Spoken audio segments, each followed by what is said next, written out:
कह रहे हैं फिर भी हम इसको चैलेंज करेंगे, लेकिन अगर बिल्कुल करेंगे, बिल्कुल करेंगे। पानी रोकने की कोशिश करते हैं, रुख मोड़ने की कोशिश करते हैं, तो फिर क्या पाकिस्तान जब कहता है जंग तस्वीर किया जाएगा, क्या इसका ये मतलब है then we can strike first also?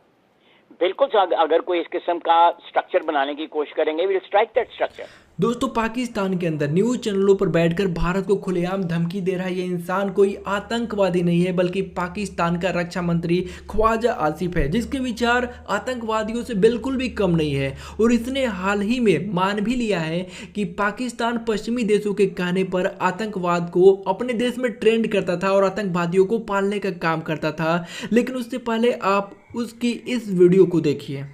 बिल्कुल we will strike that structure, that will be an act of aggression against Pakistan. वो पाकिस्तान के खिलाफ जारियत होगी। जारियत सिर्फ तोप के गोलों से या बंदूक चलाने से नहीं होती। जारियत के बहुत से अशकाल होते हैं, बहुत सी उसकी जो फेसेस होते हैं, उसमें ये भी एक फेस है, ये बहुत बड़ा फेस है। इससे तो कौमें जो हैं वो प्यास से या भूख से मर सकती हैं। तो ये अगर उन्होंने इस किस्म का अटेम्प्ट भी किया को आर्किटेक्चरल, तो स्ट्रक्चर को पाकिस्तान जो है डिस्ट्रॉय करेगा। दोस्तों, इस वीडियो को देखने के बाद आपको इस बात का अंदाजा लग चुका होगा कि पाकिस्तान का ये रक्षा मंत्री कितने ज़्यादा बौखला चुके हैं, क्योंकि इसने बौखलाहट में कुछ ऐसी बातें भी भारत को बता दी जो भारत को सावधान करने का काम करेगी। दरअसल इसने कहा कि भारत इंडस रिवर के ऊपर अगर कोई भी डैम बनाने का कार्य करता है, कोई भी स्ट्रक्चर बनाता है या कोई भी हाइड्रो पावर प्रोजेक्ट पर कार्य करता है, तो पाकिस्तान कैसे भी करके उसे तबाह कर देगा, किसी भी तरीके से तबाह कर सकता है। अब ये पाकिस्तान कैसे करेगा इसका अंदाजा तो हम नहीं लगा सकते, क्योंकि पाकिस्तान के पास कई रास्ते हैं। एक थल सेना के जरिए भी प्रयास कर सकता है, एक एयरफोर्स के जरिए प्रयास कर सकता है, और तीसरा आतंकवादियों के जरिए, क्योंकि पाकिस्तान तो आतंकवादियों को पालने का काम करता ही है। तो पाकिस्तान के इशारे पर आतंकवादी ये करने के लिए तैयार भी हो जाएंगे। लेकिन दोस्तों, जब एंकर ने इस ख्वाजा आसिफ से ये पूछा कि क्या हम पहले अटैक करेंगे, तो इसका जवाब था करना ही पड़ेगा। दोस्तों, ये जवाब सुन के हमें बहुत ही ज़्यादा अच्छा लगा, क्योंकि ये उनके अंदर का जो दर्द है वो बाहर निकल रहा है। क्योंकि वो ये बात भली बात ही जानते हैं कि अगर इंडस रिवर के ऊपर कोई भी डैम बन गया, अगर थोड़ा सा भी पानी भारत ने रोकना शुरू कर दिया, तो पाकिस्तानी लोग भूखे प्यासे मर जाएंगे।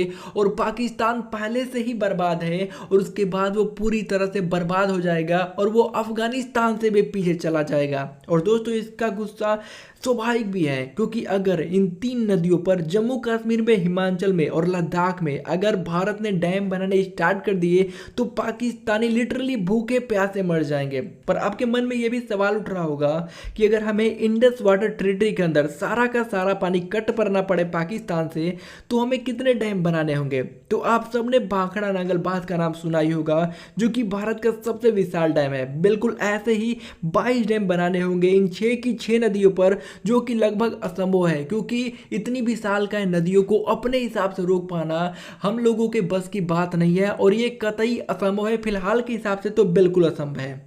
पर चलो, अगर आधा ही पानी रोकना पड़े तो कम से कम 10 से 11 डैम बनाने होंगे इंडस, झेलम और चिनाब नदी पर। तब जाकर ऐसा होगा कि पाकिस्तान को इतना कम पानी मिलेगा कि वहां पर पानी के लिए लोग आपस में लड़ेंगे।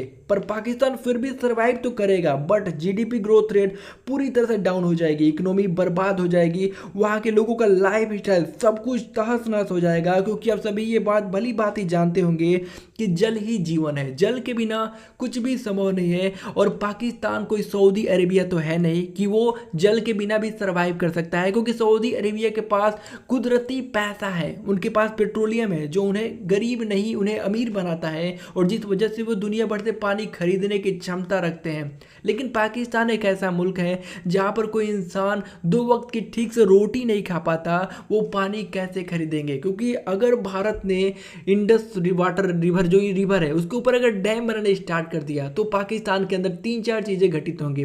पहले तो पाकिस्तान में खेती योग्य पानी नहीं मिल पाएगी, और दूसरा जो पाकिस्तान का वाटर लेवल है वो बहुत ही ज़्यादा डाउन चला जाएगा, जो कि अभी भी डाउन ही है। और पाकिस्तान के लोग पानी के लिए लाइन में अभी भी लगते हैं। लेकिन अगर ऐसा भारत ने कर दिया जैसा कि हम लोग सोच रहे हैं, और जैसा कि फिलहाल हमारी गवर्नमेंट करने का प्रयास करने वाली है, उस हिसाब से तो पाकिस्तान के दिन में तारे नजर आने लगेंगे। और यही कारण है कि जो पाकिस्तान का वो रक्षा मंत्री है, वो भारत पर नहीं, इन डैमों पर नजरें गड़ाए हुए हैं कि अगर भारत ने ऐसा कोई भी स्ट्रक्चर बनाने का काम किया तो हम उसे तबाह करने का काम करेंगे। तो दोस्तों, इससे बचने के लिए भारत को कुछ कदम उठाने होंगे।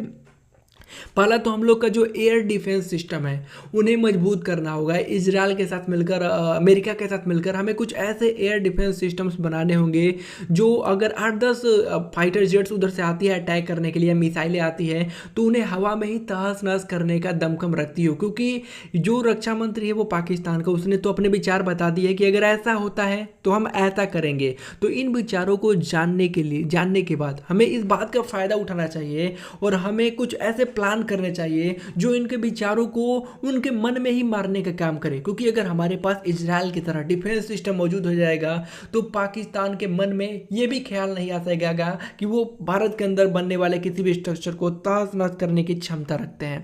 पर दोस्तों आपको क्या लगता है हमें कमेंट करके जरूर बताइएगा और ऐसे ही और शानदार वीडियोज को देखते रहने के लिए हमारे इस चैनल को सब्सक्राइब कर सपोर्ट करना ना भूलिएगा। Thanks for watching this video.